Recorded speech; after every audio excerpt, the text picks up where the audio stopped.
Hello everyone and welcome back to Kanen Coffee. Here we have this beautiful Expobar espresso machine. Now for this machine we just did a tune-up and we replaced the vacuum release valve. This one that you see right here. This one was leaking steam and was not in the boiler. Keep a stable pressure that you see right here. It would just continuously go down, and as this was leaking it was not sealing the boiler, and that forces the pressure stat, the heating element and the whole machine to work extra hard.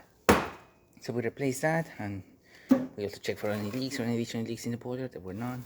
We made sure the fittings were correctly installed as well. We put it all back together, descaled the machine, we descaled the heat exchanger, descaled the boiler, descaled the steamer and the hot water one as well. So starting with one shot of espresso, we're going to test the machine out. Hopefully I pick up the right grind settings on this machine, otherwise you're going to see the coffee or coffee barely dripping.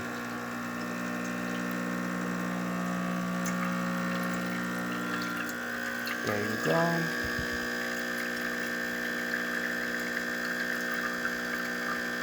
$10.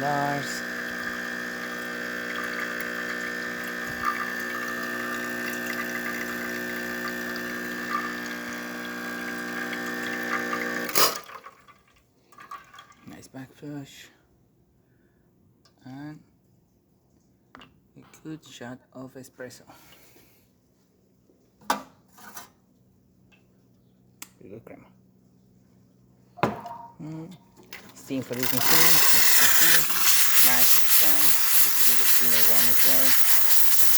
Descaling and hot water. Nice and done. So there you have it. Expobar working once again, clean up and ready to brew. So thank you so much for repairing with Kanen Coffee. Please subscribe to our channel for more content every day. And thanks for watching.